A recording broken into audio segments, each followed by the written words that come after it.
Yeah. Yes. Okay. So you're in the grocery store, Paula. Let's talk a little bit about the dating and for folks with disabilities.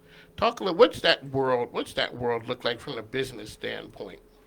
I don't know. There was a matchmaking service that did just open up, and they do cater to helping people with disabilities, either physical or mental handicaps or things like that, and they help bring them together. And I just think that's an awesome thing to do for people.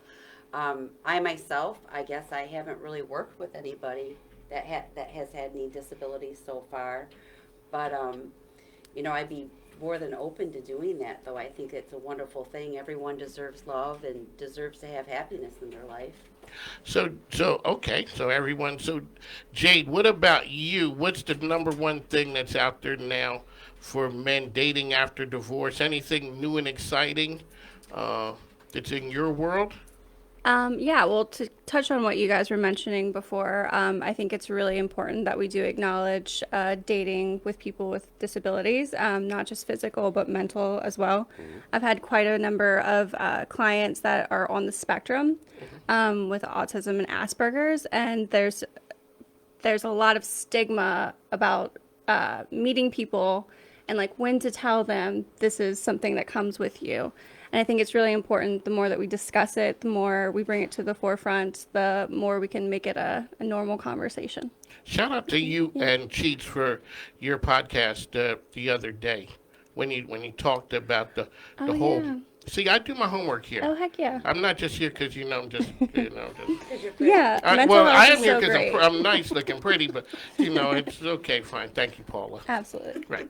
So because that is something that's important when because Paula, you say you get the entire you. When we're swiping left and right, okay, yeah, all right, Mike Lee. So that's something right there. I just thought about if everyone is out there swiping left and right with the dating apps.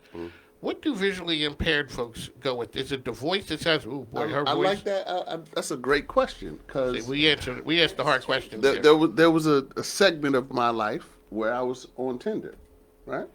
So I personally could not see the pictures. I could hear the profile.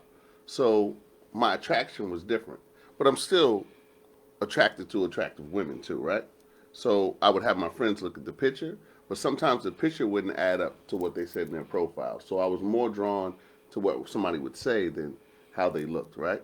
So it's and when you talk about dating and being disabled, that's the world in which I live, and it was difficult for me. When I first met Amber, I had all these preconceived notions of what a man should be in a relationship and how I should interact with a woman, right? I even talked about it when I said about our dates. I couldn't pick her up in the car, but I still found ways to do certain things. If she's driving to this day, sometimes I open her car door and she'll ask me, "Where you going?" Like, you need to get on the other side, but I'm opening the door. So I try to do things that you would do with your lady as well, but I just have to do it in a different way.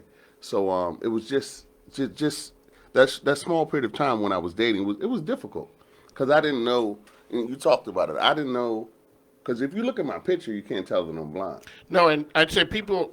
So I People didn't know when to with tell people or how to tell people. It was very disconcerting for me because maybe I would show up at a date and they see me like, oh, like it changes the whole complexion of what it was. So I had to find a way. And I used to try kind of make jokes about it and find a way to. It was always awkward.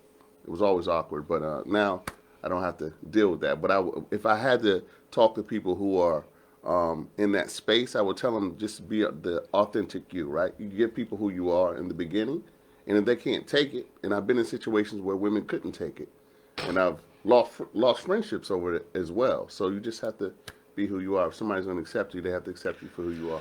That is important. It's important to be yourself and be relaxed, have confidence. Yeah. Confidence is key, and don't try to be someone you're not.